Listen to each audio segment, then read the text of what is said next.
podcast do Publish News desta semana falamos de uma história de 25 anos e mais de 1000 títulos lançados em não ficção. Vamos falar com Paulo Tadeu, fundador da editora Matrix. Ele começa contando sua história antes da editora, de como um jornalista, publicitário e escritor fundou a Matrix em 1999. E desde seu início solitário, o caminho para a profissionalização e sucesso nas biografias, e no true crime, em formatos diferenciados como a caixinha. De altos e baixos até completar estes 25 anos de história. Esse podcast é um oferecimento da MVP Brasil, empresa que traz soluções em tecnologia para o mercado do livro. Além da MetaBooks, reconhecida plataforma de metadados, a MVB oferece para o mercado brasileiro o único serviço de EDI exclusivo para o negócio do livro. Com a PubNet, o seu processo de pedidos ganha mais eficiência. E já ouviu falar em POD, impressão sob demanda? Nossos parceiros da Livro são referência dessa tecnologia no Brasil, que permite vender primeiro e imprimir depois, reduzindo custos com estoque, armazenamento e distribuição. Com o POD da Livro, você disponibiliza 100% do seu catálogo sem perder nenhuma venda. E também com o apoio da CBL. A Câmara Brasileira do Livro representa editores, livreiros, distribuidores e demais profissionais do setor. E atua para promover o acesso ao livro e a democratização da leitura no Brasil. É a agência brasileira do ISBN e possui uma plataforma digital que oferece serviços como ISBN, código de barras, ficha catalográfica, registro de direito autoral e carta de exclusividade. Esse é o episódio 347 do podcast do Publish News, do dia 18 de novembro de 2024, gravado no dia 5.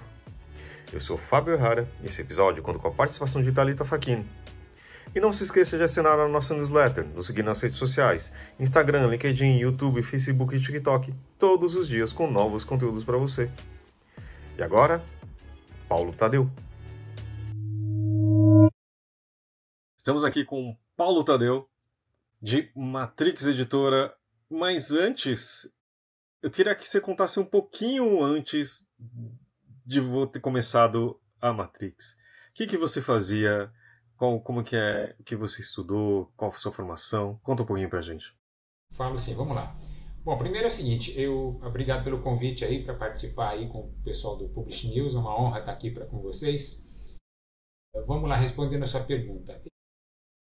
Antes de ter a Matrix, eu me formei, na verdade, eu me formei em jornalismo, mas eu nunca trabalhei na área de jornalismo, tá? Logo que eu me formei, aliás, antes já, enquanto na faculdade, eu já fui direto para a área de propaganda e durante bons anos aí eu fui um publicitário, passei por algumas agências aí pequenas e médias do Brasil, de São Paulo, e fiz uma carreira até que bem respeitável na área de propaganda. Ao longo desse período, algumas pessoas... Só uma curiosidade, você fazia o que em agência? Eu era redator e fui diretor de criação em algumas agências. Mexendo sempre com texto, então, no caso, né? Aí, no meio desse percurso, de vez em quando as pessoas, por conta ali das besteiras que eu falava, das coisas que eu escrevia, das piadas, não sei o quê, as pessoas falavam assim, por que você não escreve um livro? Eu ficava naquela assim, mas escrever um livro? Não faço ideia do que eu poderia escrever, não tem nada a ver comigo, enfim. Até que um dia eu acabei... meio que sem querer, fazendo um primeiro livro, consegui uma editora, era uma editora pequena, fiz um segundo livro também por essa mesma editora, aí o vírus pegou, né? Eu falo que escrever é meio que é um vírus que te contamina, você começa a pensar em outras coisas. Escrevi um terceiro livro, aí eu consegui publicar por uma editora grande, que, enfim, é uma das grandes do mercado. Fiz esse terceiro livro e aí eu comecei a enxergar um pouquinho o que era o mercado. Assim, mas lógico, muito de leve, né? Tinha tido uma experiência então com uma editora pequena, na qual ela, por exemplo, não tinha parte de divulgação, então toda a parte de assessoria de imprensa ali fui eu que consegui as entrevistas, dei entrevista no Jô, dei entrevista enfim, em um monte de lugares. Quando eu fiz o livro pela editora grande, aí tinha toda aquela estrutura de assessoria, de revisão, de capa, ficou todo um trabalho muito bonito. Aí vamos começar então a história da Matrix. Podemos então agora? Aí na sequência, Fábio, aí eu escrevi um quarto livro e fui procurar essas editoras com quem eu havia trabalhado. E elas não quiseram, eu procurei uma outra editora também, mais uma ou duas editoras que não quiseram publicar o livro. E aí chegou um dia que eu parei e pensei, bom, elas não querem publicar o livro, eu acho que é um livro que tem um potencial, eu acredito no projeto, e aí eu fiquei me questionando, poxa, um dia eu quero ter uma empresa, sabe aquele sonho de ter uma empresa? E eu ficava pensando assim, a minha única experiência é dentro da área de propaganda, né? Mas eu não via, eu não me enxergava como sendo um empresário da área de propaganda. Não queria montar uma agência, ir atrás de cliente. Não achava que a propaganda fosse ter um futuro assim muito interessante para mim e como profissão mesmo, e como área. E aí eu vi esse potencial que eu tinha ali dos livros, de algumas outras ideias que eu tinha. Eu já estava pensando num outro projeto também para escrever. E aí eu resolvi do nada, assim, tendo única e exclusivamente a experiência de autor, montar uma editora. Eu até não recomendo isso para ninguém, porque normalmente as pessoas que montam editora têm alguma outra experiência, enfim, conhecem um pouco mais do mercado, estudam. Eu confesso que eu fiz a coisa muito na louca, assim, sem conhecer o que era o mercado, sem saber como é que distribuía um livro, como é que vendia um livro. Eu só sabia assim, eu sei fazer um livro, escrever um livro, eu sei mandar para uma gráfica e eu sei eventualmente divulgar esse livro. Mas todo o resto eu não sabia. Aí eu pensei o seguinte, bom, vou fazer esse livro, tenho um outro já engatilhado, coloco esses 2 primeiros livros no mercado com o meu nome, com o nome da Matrix, e aí, se der errado, o autor não vai reclamar comigo. E aí foi aí que eu fui procurar, pensar no nome, fui montar oficialmente uma empresa. O primeiro livro, para você ter uma ideia, que a Matrix lançou, a editora funcionava nos fundos do meu apartamento, eu empilhei os livros dentro da área de serviço, o escritório era lá no cantinho, num quartinho que eu tinha lá, que eu montei o computador, ali funcionava o escritório da editora. E nesse começo de editora, uma coisa interessante, eu era editor. A editora era o Paulo Tadeu, eu era tudo da editora era eu que fazia.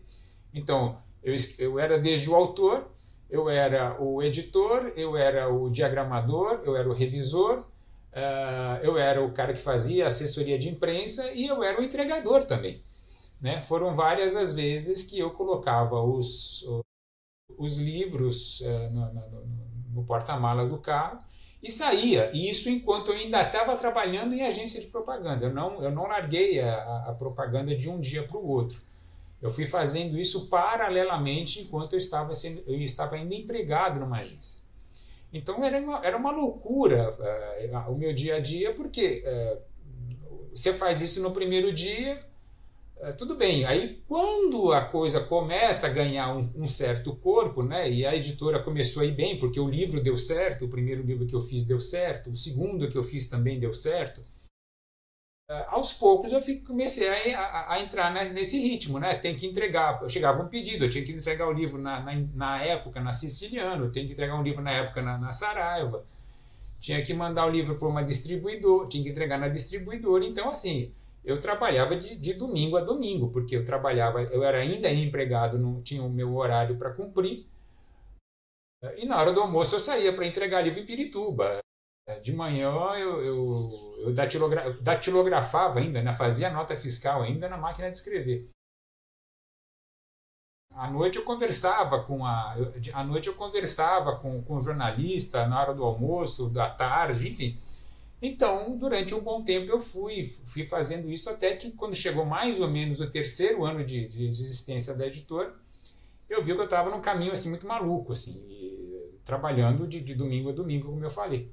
E eu vi que eu não ia aguentar esse pique e resolvi então começar aos poucos a mexer os pauzinhos para que a editora tivesse condições de se tocar sozinha, né? De garantir o meu sustento. E aí, aos poucos, ela foi ganhando corpo, foi ganhando consistência, ganhando nome e chegou nessa comemoração que a gente está fazendo agora. Quando você conta assim, Paulo, parece que é simples, né? Você lançou um pouco mais de 1000 títulos nesses 25 anos, né? E se especializando em não ficção, certo? Exatamente, não ficção. Mas sem imaginar que a gente teve tanto... Foi um período... Esses 25 anos foram bem, digamos, interessantes, né? Com muitas mudanças, acho que o mercado se profissionalizou muito, acho que na virada, né? Eu entrei no mercado, eu me formei em 93, em produção editorial, tudo, e você chegar... Quer dizer, eu entrei na faculdade em 93, nossa. E aí, você imaginar que há uma mudança muito grande. Você consegue visualizar um pouco, primeiro, qual que foi o ponto que você falou, que de repente você se tornou algo, né? Você resolveu profissionalizar, mas qual que foi o ponto realmente de virada, de falar assim, a Matrix está se tornando uma editora não só sustentável, mas acho que do ponto de vista, temos queremos fazer livros de qualidade, queremos lançar mais livros, somos especializados, se tornar uma editora de verdade, não, mas algo de renome como tem hoje. Tá, então acho que é o que você falou. A gente passou por altos e baixos. Eu, inclusive, digo que eu não posso bobear, a gente não pode bobear, tem que estar com o olhar sempre atento para o que acontece no mercado, porque é um mercado difícil, né? Aquela maravilha, você não vê o dono de editora andando de Porsche, nem de Jaguar, nem de Mercedes.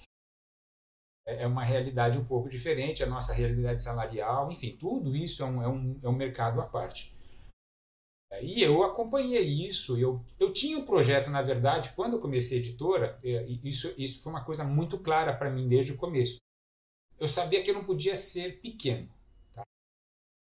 Porque eu tinha que alcançar um determinado patamar de publicações, um número que eu imaginei na época, eu imaginei chegar a pelo menos 5 lançamentos mensais, que era um número que eu imaginava ser algo dentro da minha realidade, dentro do tamanho da equipe que eu tinha, dentro das possibilidades que eu tinha.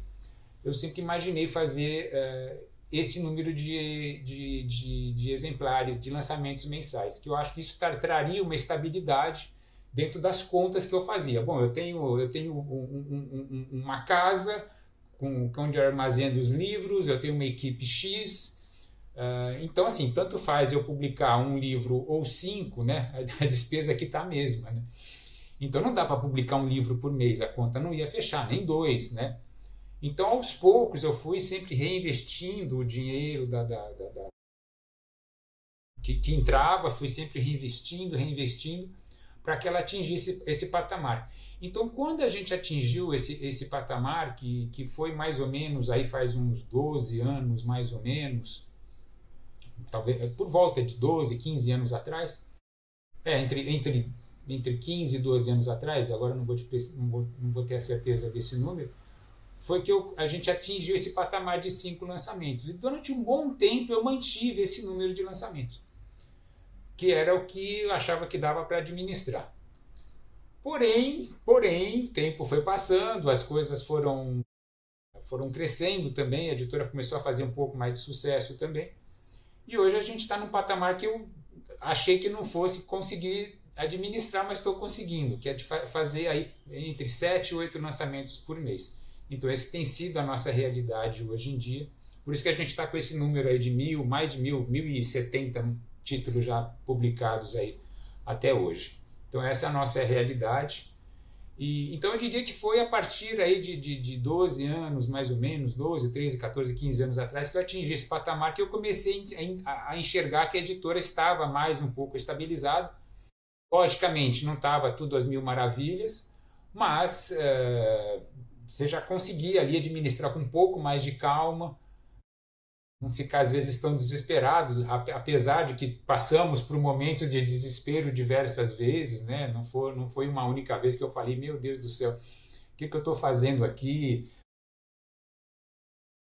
Momentos de você, né? Eu sempre fui um cara que sempre honrou, por exemplo, as contas que eu tenho que pagar. Já deixei várias vezes de comprar um produto no supermercado, falei, não posso gastar isso aqui, eu preciso, né, fechar as contas, tenho contas para pagar semana que vem. Então foram vários desafios nesse sentido para poder chegar onde a gente chegou. Então, essa é um pouco da história nossa aqui dentro. Paulo, passando um pouco mais para o presente, né? História toda de 1000 títulos, vocês tiveram vários acertos e acho que ainda mais recentemente ficaram conhecidos, né, com destaques de livros de biografias, né, Pelé, Silvio Santos, tem a Marta Medeiros, e também livros de true crime, né, por exemplo, a Suzane, e acho que ainda mais recentemente o do Maníaco do Parque, que assim, lançaram ainda no momento que está super em alta.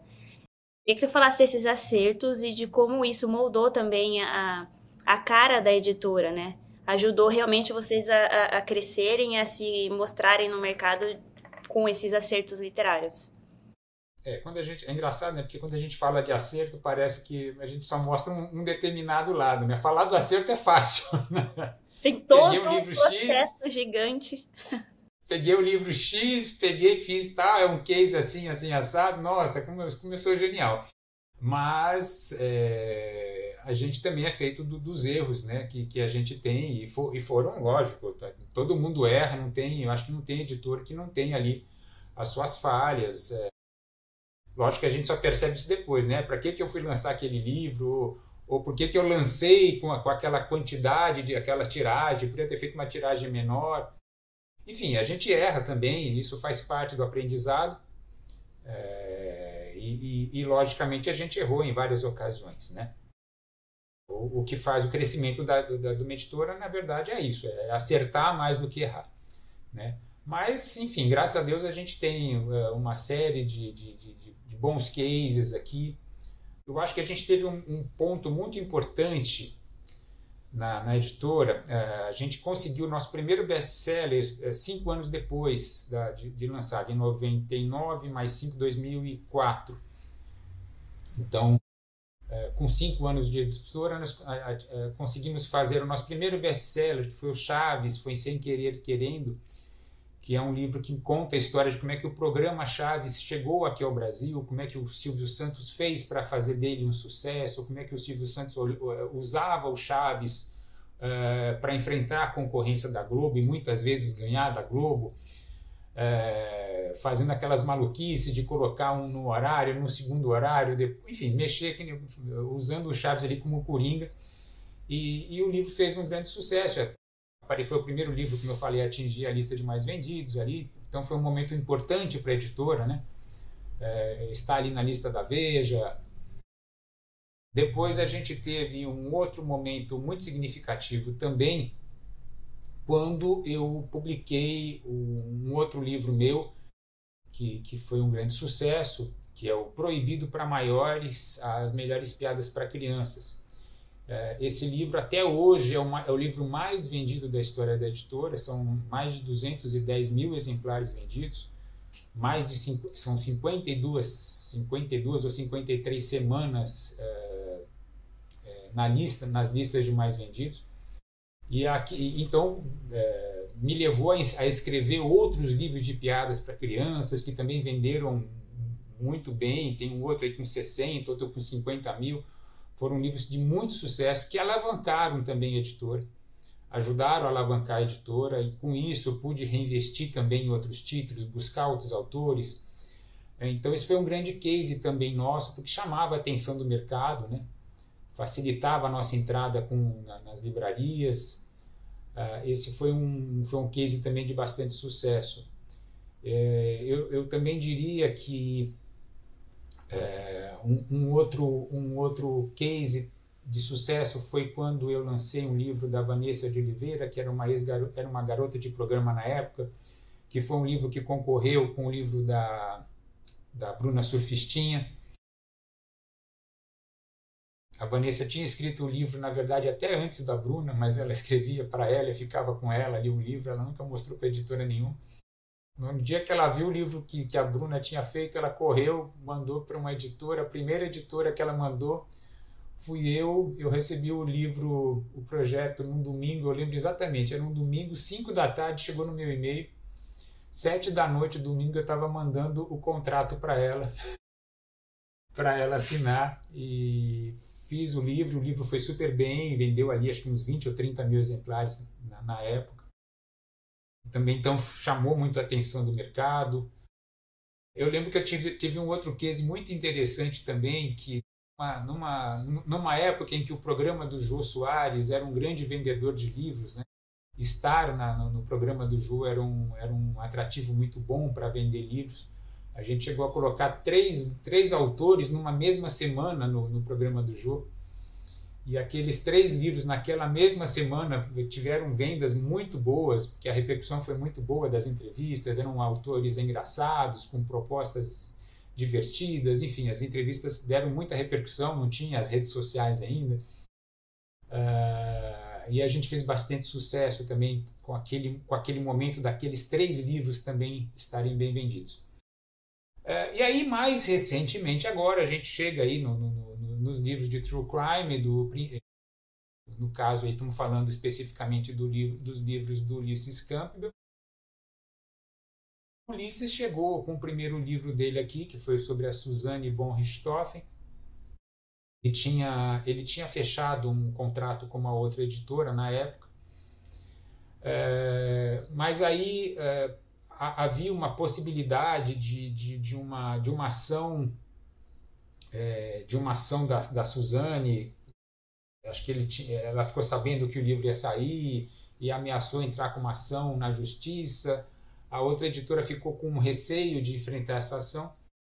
E eu tinha conversado com o Ulysses uns dias antes por conta de uma entrevista que ele estava fazendo, de uma reportagem que ele estava fazendo sobre um outro livro aqui da editora. E aí, por sorte, então, o Ulysses viu que tinha essa afinidade de editorial, me perguntou se eu queria fazer o livro, colocou essa condição, eventual condição de um processo, e eu falei para ele que eu topava fazer o livro e que se viesse processo eu achava que ia até ser uma coisa interessante para o livro. E aí, no final das contas, não houve uma ação da Suzanne, mas houve uma ação do Ministério Público, por conta que o livro trazia ali algumas informações sigilosas de prontuários psicológicos da Suzanne, que o Ministério considerou que aquilo era uma informação que não podia ser divulgada, mas vocês, como jornalistas, sabem que se o jornalista consegue aquela informação, ele tem o sigilo dele garantido.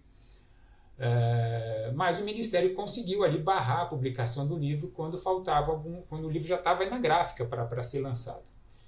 E aí, durante 37 dias, o livro ficou barrado, ficou censurado, na prática foi isso que aconteceu, ele ficou censurado, foi barrado, não podia ser publicado.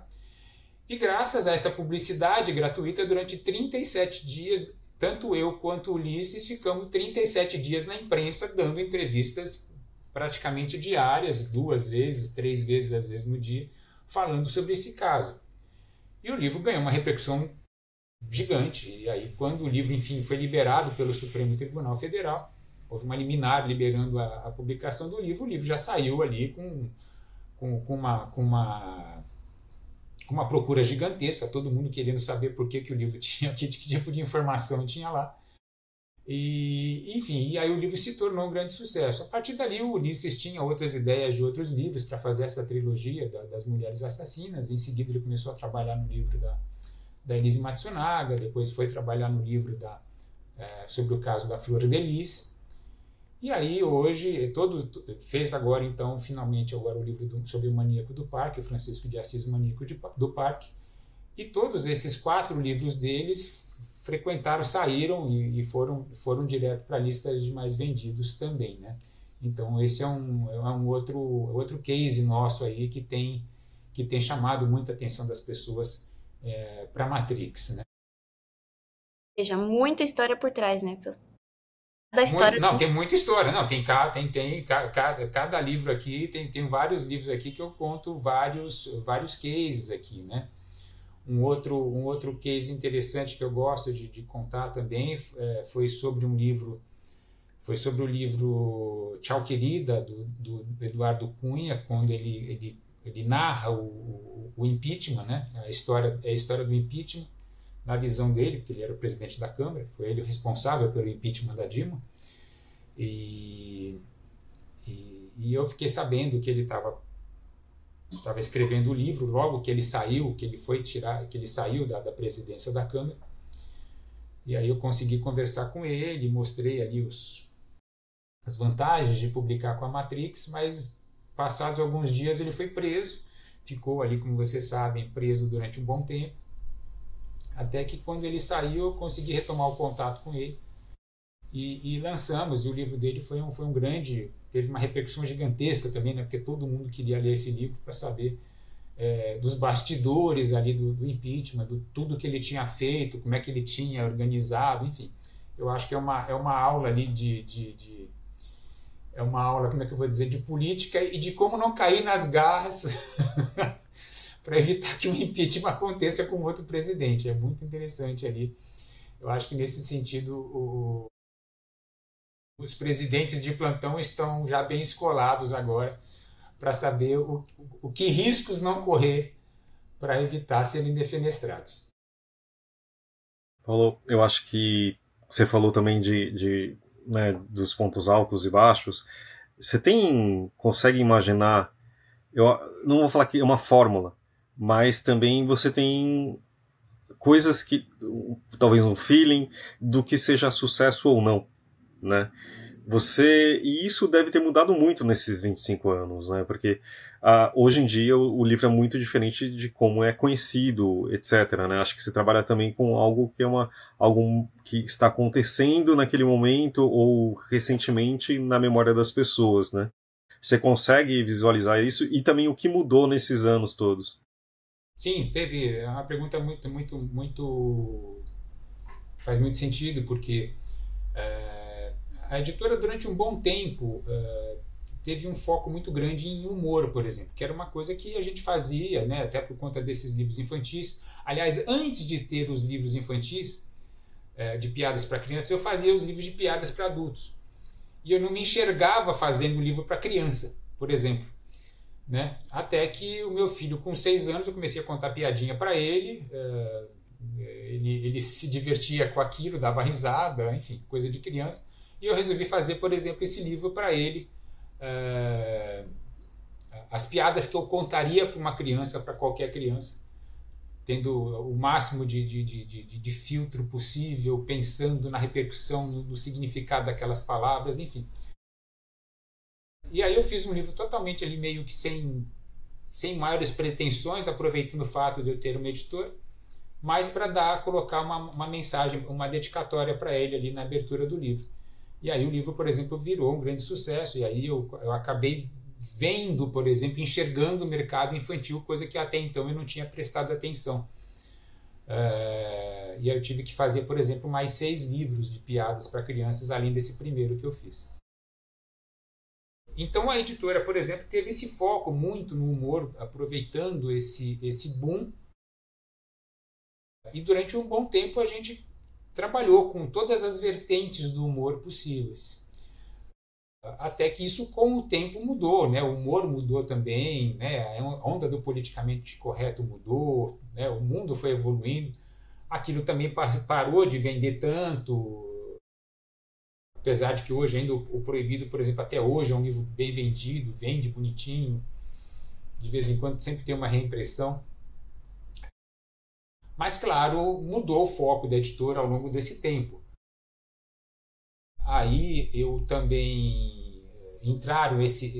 eu acabei hoje tá um pouco mais voltado para essa linha de livro-reportagem, biografias, coisas de psicologia e negócios que tem sido forte da editora nos tempos recentes. E também tenho que destacar também uma outra, uma criação minha, né, uma invenção minha, que foi esse mercado dos livros caixinha, né?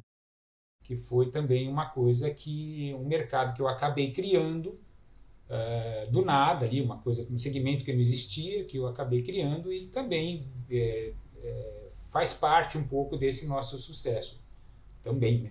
As caixinhas agora viraram, tipo, realmente parte do sucesso, né, da editora. É um formato inovador e, sei lá, também criou um relacionamento com vários outros públicos, né, uma maneira diferente de consumir. Como que surgiu essa ideia, a primeira caixinha, como é que foi esse case também de iniciar isso na editora? Tá. Bom, de qualquer forma, assim, antes de mais nada, é importante que eu ressalte que, assim como qualquer outro livro, o livro caixinha é um outro livro. É um outro livro, é como qualquer outro. Então, assim, você acerta, você erra. Quando você acerta aquela mesma coisa, por que eu não imprimi tantos mais uma vez só também, né? Que é outra coisa que os editores se questionam. Se eu soubesse que ia vender tanto, já tinha feito uma primeira edição com essa quantidade e pronto, ia ganhar muito mais no preço unitário, enfim. Mas, de qualquer forma, é um case nosso. Mais ou menos 15 anos atrás, eu tinha visto nos Estados Unidos um livro de perguntas para as pessoas baterem papo, para terem conversação. Eu achei aquela ideia interessante, e aí eu pensei em como trazer essa ideia para cá, como fazer isso aqui dentro no Brasil.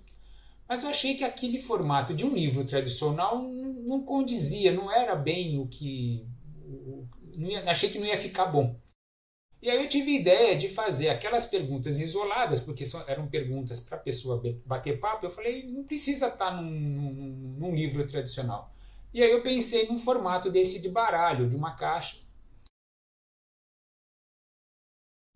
Montei, produzi e cheguei para as livrarias todo contente, né? Falando, aqui está o meu novo lançamento. Aí colocava a caixinha na frente da pessoa lá, né? Eu cheguei aí numa dessas, eu não fazia a parte comercial, mas numa dessas primeiras reuniões, até para reforçar o conceito do que era o livro, eu acompanhei a minha diretora comercial e aí foi uma decepção total.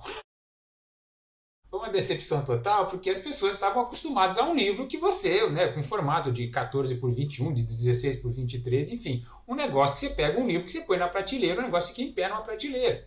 Era essa a visão que as pessoas tinham. Aí do nada eu chego com um negócio que é um negócio que se assemelha a um baralho, e as pessoas, os compradores das livrarias olhavam aqui e falavam assim, bom, o que eu vou fazer com isso aqui? Né? Então, durante os primeiros 3 meses foi um fiasco, assim, ninguém pegava aquilo, ninguém entendia aquilo. Eu também não entendia porque as pessoas não entendiam, porque eu falei, nossa, mas a ideia é tão bacana, por que pega bota um lá, pelo amor de Deus, para vender, vamos fazer um teste, enfim. Até que depois de uns 3 meses ali, a gente começou a catequizar as livrarias, um pouquinho aqui, um pouquinho lá, e aí esse primeiro título começou a vender, e aí por conta disso eu acabei correndo para fazer mais uns 2, 3 títulos, que começaram a ir bem. Aí, aos poucos, isso foi ganhando terreno, foi ganhando as livrarias. E hoje existe aí, como o Fábio estava falando, uma questão do feeling, né? Porque eu acho que é uma coisa minha de ser muito intuitivo, de bater um olho num determinado projeto e achar que aquilo tem mais potencial ou não de vender. Às vezes eu brigo com a minha intuição, eu falo, não, mas a sua intuição está errada, não vai vender direito, mas eu falo, não, mas puxa, A mais B mais C, somando 3 mais 3 com a experiência do livro que você fez antes, vai vender. E aí eu dou com a cabeça na parede, porque às vezes não vende. Eu falei, você devia ter seguido a sua intuição. Mas enfim, somando tudo, colocando tudo na balança, eu acho que o saldo é muito positivo. Eu acho que eu diria que transformei o primeiro investimento de um livro, 25 anos atrás, ele se multiplicou por 1000. Então, eu acho que o saldo é muito positivo depois desses anos todos. Então, acho que é um motivo de comemoração, acho que por isso que estamos aqui. Bom que eu estou conversando aqui com o pessoal do Publish News que está me acompanhando agora. acompanhando um pouquinho dessa história que eu acho que é bem interessante. Tem alguns exemplos aí do que fazer e do que não fazer também, para quem quiser se inspirar. E Paulo, acho que só também eu queria concentrar no que nessas mudanças, né? Acho que você passou um pouquinho por cima, mas Sim. O mercado mudou muito. Mas o que chama mais a atenção, que é fazer um livro, vender um livro em 2024 e em 99? Qual que é a grande diferença? Perfeito, você tem razão. Eu estava lembrando disso agora, né, nesses dias agora. E eu me lembrei que quando eu comecei a editora, a gente, por exemplo, nós tínhamos duas grandes redes, que eram Siciliano e Saraiva. Então era muito fácil, por exemplo, fazer uma tiragem ali. Não vou dizer fácil, mas era muito comum fazer uma tiragem, no meu caso, de uma editora menor, né, começando com os títulos desconhecidos, ali saindo meio que do zero. Era muito comum, por exemplo, fazer uma tiragem de 2.000 exemplares e de cara já colocar uns 300, 400 em cada uma dessas unidades, em cada uma dessas redes. Então já ia 300, 400 para Siciliano, 300, 400 para Saraiva. Já tinha uma distribuição inicial bem feita, já gerava um movimento, e ali junto com uma divulgação bem consistente também, você começava a gerar uma procura por esses livros. E aí depois tinha também a La Selva também, que foi um cliente muito importante para a gente, por conta desses livros de humor que a gente fazia. Era uma livraria, uma rede que absorvia bastante dos nossos lançamentos, principalmente nesses na área de humor. Então o mercado funcionou durante um bom tempo com esse padrão, né? Até que começou a vir a crise, a La Selva foi embora, sumiu. Depois veio a FINAC, saiu, aí veio a crise com a recuperação judicial da Saraiva e da Cultura. Ali realmente foi um baque muito violento para todos nós editores. A gente até tem um grupo hoje no WhatsApp que é fruto desse baque ali, que num primeiro momento a gente foi meio que uma terapia em grupo ali, né, que a gente pode falar de certa forma como se fosse que tem os alcoólicos anônimos, ali era o grupo dos editores anônimos, ali a gente estava se reunindo de vez em quando presencialmente numa roda nas cadeiras em roda, e ali cada um falando do seu problema, do que a gente ia fazer dali para frente, porque a pancada tinha sido muito violenta, duas grandes redes sumindo em questão de 15 dias, né? E a gente tomando um calote gigantesco. Então foi um momento muito preocupante. Eu confesso que ali eu fiquei realmente... durante alguns dias foi um baque para mim, não sabia o que ia fazer, como é que eu ia pagar as contas na semana seguinte. E aí veio pandemia, né? Um outro momento de mudança. Para ajudar, depois veio pandemia. Enfim, e a partir dali o mercado se transformou radicalmente, né? Aí o mercado se transformou, a Amazon estava chegando, hoje a Amazon representa quase que metade das vendas de uma editora mais ou menos com o meu perfil, uma editora mais comercial representa perto de metade das vendas. Então o mercado se transformou radicalmente, né? Deixou de ser aquele mercado em que a gente tinha, vamos dizer, duas ou três redes que elas sim respondiam por perto de metade do faturamento, para um cliente hoje, que no caso da Amazon, que responde por essa quase metade das vendas. Então é uma concentração que nunca houve, né? É uma nova realidade com a qual a gente está tendo que conviver e por um lado isso gera preocupação, por outro lado é um cliente que está trazendo outras possibilidades de venda, porque é uma outra realidade do mundo, né? Essa questão de comprar online em qualquer ponto do Brasil que você tiver, saber que você vai receber receber com rapidez, essa capacidade que o algoritmo deles tem de observar comportamentos e indicar novos livros. Isso eu tenho percebido que alguns ou diversos títulos nossos que de repente estavam meio parados aqui, praticamente estagnados aqui, de repente começam a ter alguma procura.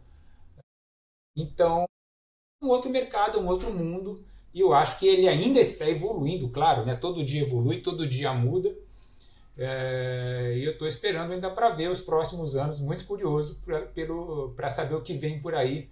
E como eu falei, a gente não pode ficar parado, tem que estar sempre observando, tanto do ponto de vista editorial, quais as novidades que estão chegando.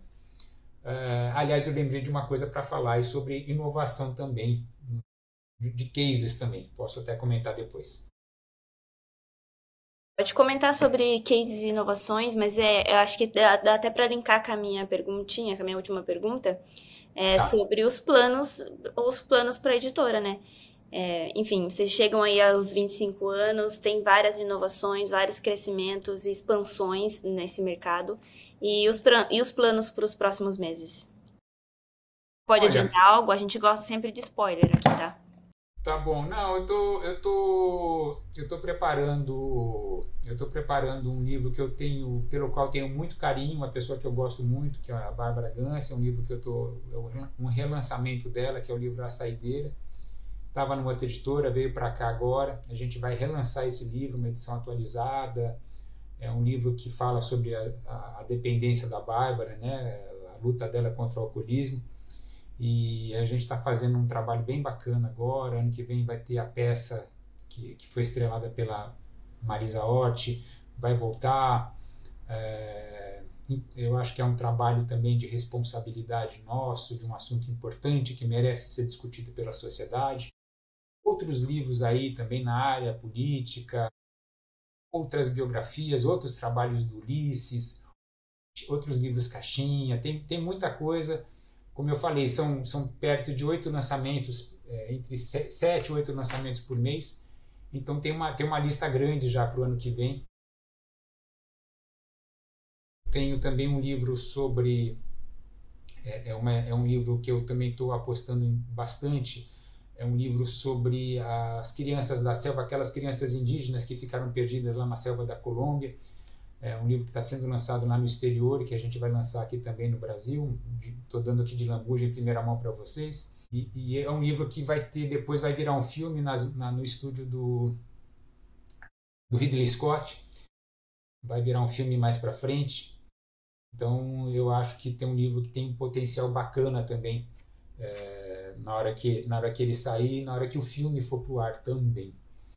Enfim, vamos continuar. Eu acho que estar ligado. Acho que um editor, eu não gosto de mesmice, eu não gosto de rotina. Apesar de que eu tenho uma rotina minha aqui de trabalho, mas eu procuro fugir da rotina. Eu gosto de saber o que está acontecendo no mundo, o que tem de novo na televisão, na música, no caso, na área de livros, nos autores, o que as pessoas estão buscando, quais as novidades que elas estão interessadas. Enfim, então isso faz parte aqui do nosso DNA, para que a gente esteja sempre antenado com o mercado e possa trazer aí os livros que sejam de interesse das pessoas. Paulo, acho que uma última pergunta só, você falando de antenado e tudo, uma das tendências que a gente tem visto muito lá fora e aqui também é a de consolidação de editoras, né? Você tem cada vez as editoras se concentrando em grupos e etc. Queria saber a sua opinião a respeito, né? Como que você vê isso de ter menos editoras ou das grandes editoras comprando outras menores? Olha, eu já cheguei a pensar em comprar uma outra editora, mas não achei ainda nenhuma, e também não sobrou dinheiro para isso ainda. Eventualmente isso pode acabar acontecendo, acho que seja uma coisa fácil, não é algo que eu pense, enfim, eu pretendo ainda consolidar, o meu pensamento atual ainda é fazer a editora ainda ficar mais consolidada no mercado, crescer ainda mais. Então esse é o meu plano para os próximos, ao longo dos próximos anos. Então, assim, se vier um dia uma coisa de uma possibilidade, talvez eu pense algo nesse sentido. Mas assim, se calhar de acontecer. O plano básico aqui vamos fazer a editora crescer, vamos consolidar o nosso nome, a gente está com um nome forte no mercado, a gente está sendo bem visto, a gente é bem quisto pelos leitores, pelas livrarias. Então vamos continuar consolidando isso para que a gente ainda tenha aí muitos bons anos pela frente e muitas outras comemorações. Muito bom. Agora, acho que antes, a gente sempre faz um quadro aqui que a gente sempre pede uma indicação do convidado e a gente dá alguma indicação também do que a gente está lendo, do que a gente está vendo, algum lugar que esteja indo. Vou começar só para dar um tempinho para vocês pensarem. Eu estou ouvindo um podcast que chama Operação Prato, que é algo bem interessante, que não é... Eu vi uma coisa muito infantil da minha infância, que era que a gente falava muito sobre UFOs, né? Hoje até tem outros nomes e etc. E tem os maiores casos que já houveram no país, né? Que teve até a participação da aeronáutica. É super bem contado pelo Andrei Fernandes, né? E também tem a direção do Ivan Mizanzuki, que a gente comentou até no podcast passado.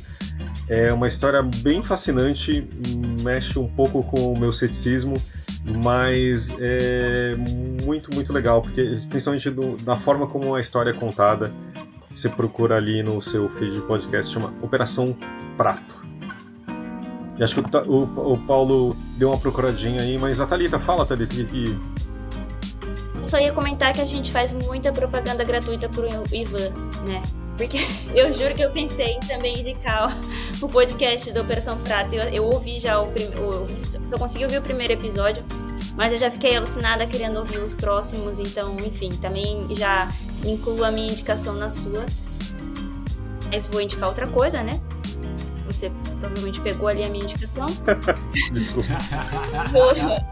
É bom que vocês não combinaram, isso é legal. Exato, combinaram. Mas é meio que o Ivan Mizanzuki é junto, que é consenso entre nós dois. Eu vou indicar uma série da Apple TV chamada Disclaimer.